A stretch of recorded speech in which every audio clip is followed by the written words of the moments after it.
Hey kids, I'm Major Mike Webb, and I'm running for Arlington Public School Board. 93%, about 93.4% of age-eligible residents in Arlington, Virginia have at least graduated from high school. Go high school. And 75.3% have at least received a bachelor's degree graduating from a college. Go college. So, while we may miss some folks if we wax nostalgic about college, fraternity parties, other things in college, here's a question most in Arlington can answer. When you think of high school, what is the first thing that comes to mind? Word association. What is the first thing that comes to mind when you think of high school? Well, a lot of folks these days seem to like music from the 1980s, and that was when I was actually in high school. And in the 1980s, there was a very popular movie with Kathleen Turner and Nicolas Cage called Peggy Sue Got Married. All about attending a high school reunion, thinking about high school, until Peggy Sue was suddenly transported back to high school.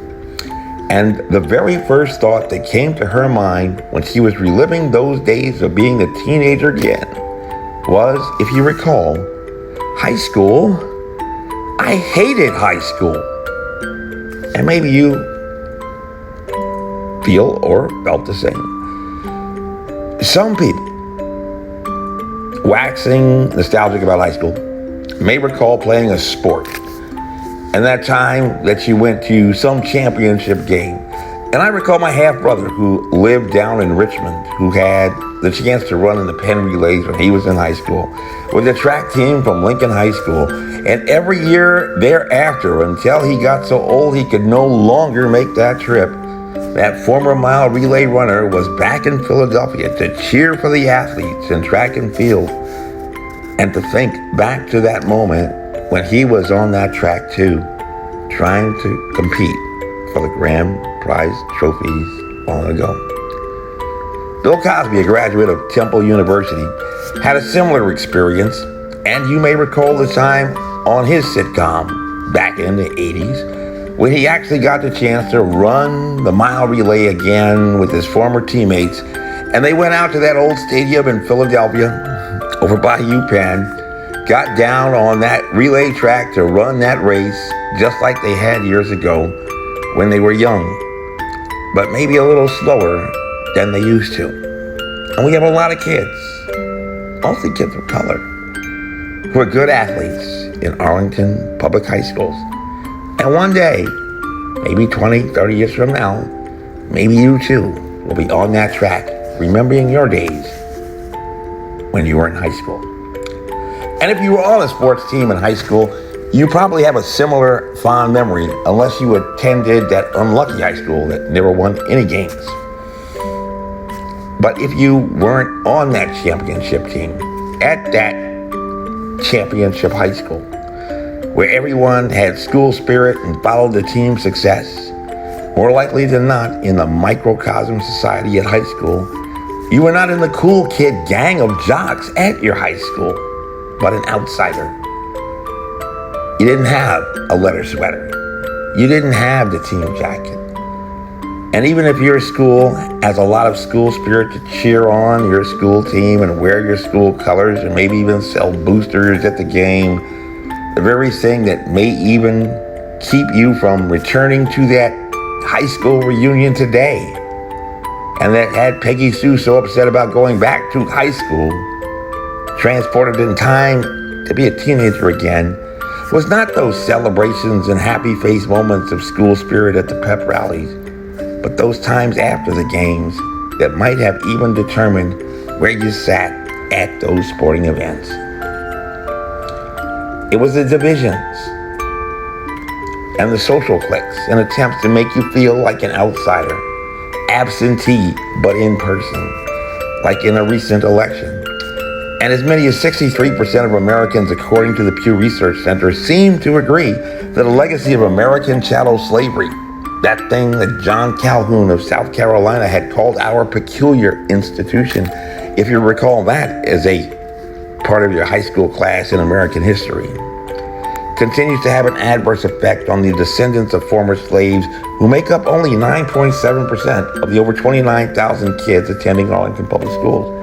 But 27.6% of the kids attending identify as Latino or Hispanic. 9% are Asians, almost as many as the African Americans, and 6.4% identify as multicultural or mixed. All different, at least in appearance, in a colorblind high school and grammar school. From the 46.9% of Caucasian students. And by metrics, as measured in performance on standardized tests, most of these kids of color are at the lower ends of excellence in what is often described as an achievement gap, locked outside of the cool smart kids club. An outsider, an underperformer in a public school that even has a hashtag to celebrate that it is totally awesome. And at least by proclamation, at least those kids can say that they attend a school that celebrates diversity, proclaims progressive values of inclusion, and more likely than not believes, at least politically, that it is on the right side of history and aligned with the right political party and stands for them, but just don't look for any people of color on the robotics team. And in October, around the time that most sophomores across the nation, at least at about 21,000 high schools, usually take the PSATs to try to qualify the National Merit Scholarship Awards. But at a time when only half of the normal high schools were able to successfully meet the challenge of putting kids inside a classroom during a pandemic, doubling the chance of anyone who succeeded at that simple task to win a scholarship. A survey, how many kids could possibly want to take a test? You probably have 4 that you could put in each corner of the cafeteria. A survey by the Pew Research Center looked out across America. While many were early voting, a big priority. We had to vote. We wanted to make sure that we could vote. But schools and tests was a lower priority. While many Americans were early voting and thinking about an election of a lifetime, even more prominent as a priority than even a pandemic pathogen, and they discovered at Pew some facts about the divisions outside the classrooms, even in a place like Arlington, finding that as many as 8 in 10 registered voters who supported Biden, 80%. And a similar share of those who supported Trump, 77%, said they fundamentally disagree with the other side on core American values and goals. Core American values and goals. Only around 1 in 5 in each group said that their differences are limited to politics and policies in an increasingly personal politics that extends beyond that polling place, absentee in person. And further, in the same survey, they found that 90% of Biden supporters and 89% of Trump supporters, almost equal, said there would be lasting harm to the nation if the other candidate won the election. Very personal. Not very logical. Like Mr. Spock. Live long and prosper. In July 2019, long before the election and a pandemic pathogen, the Pew Research Center had discovered that fully 71% of Americans, regardless of political party or ideology, thought that interpersonal confidence has worsened in the past 20 years. And about 49% thought a major weight dragging down on us in America, such trust, is that Americans are not as reliable as they used to be. Just can't trust that other guy. This is beyond party. I just can't trust that other guy. Around the same time, a year before, disturbingly 75% of Americans, regardless of party or ideology, and long before a pandemic and election, believed that trust in government was declining. exceeding their sense of declining trust in each other by about 10 points. And while only 64% believe that a lack of trust in government made it far more difficult to solve the nation's problems, 70% believe things would be far more difficult if just Americans did not even trust each other. There was a conceptual thought that solutions were not going to come from government, but if people just started talking to each other. This was the thought. In July 2019, according to Pew Research Center, about 7 in 10 Americans, 71%, thought that people are less confident in each other than they were 20 years ago, compared with 22% a generation before. But the thought of making America great again was somehow not good. But this is where the disconnect actually starts to come from a thought that things are bad, the thought that Americans don't trust each other, the thought that politics were driving people apart, and today you find most persons choosing their news content, their information about the world based solely upon their political preference or ideology. The same news content that their friends who they want to associate with watch, preferring the groupthink of what even researchers have described as information silos. And this may surprise you as a matter of prioritization to accomplish tasks in a journey towards success.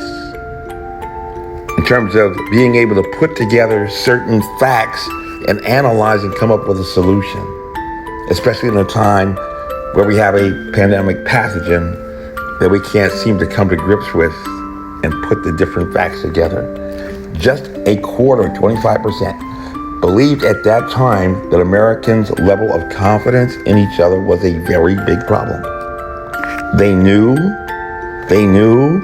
that the answer had to come from people working together, but only 25% thought that was a very, very big problem. Not a majority. While another 50% said it was only moderately a big problem. Maybe something to get to after the pandemic. And this was the very feeling. In America about the government that they didn't trust. Collectively, regardless of party. That apparently Mayor Muriel Bowser, the leadership of the Capitol, and even the DC National Guard did not see building their intelligence assets weren't picking this up. Somehow they weren't reading this inside their patrols in the community before tragic events occurred on January 6th, claiming the lives of 5 Americans who many say were stirred to violent anger by justice speech, but which all evidence suggests was an anger that had been growing for a very long time before a speech at the ellipse. A story that is not reported when the persons who prefer to associate with persons who think just like themselves retreat to their news silos to view and hear content that matches their preferences and reinforces their views of the way of the world as they believe it should be, even if not necessarily how it actually is. But if this was high school, I think with solution set. If this was high school, where the cool kids hang out with the cool kids and the nerds hang out with the nerds, and we had to take a majority vote, a little high school math should help you to determine that 25% of us who actually believe that this is a major, big problem, an urgent problem, are not a majority. It is what it is, as they say, and it's like a science. So you look like an intelligent person. Are you ready to graduate? Keep Mike Webb away from our schools. And thanks for your support.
This advertisement was authorized by Mike Webb. End of the day, I really don't give a damn. It's not my department.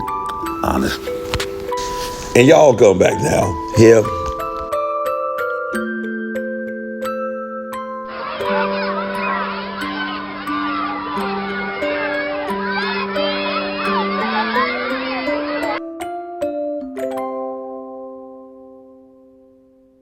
Honest.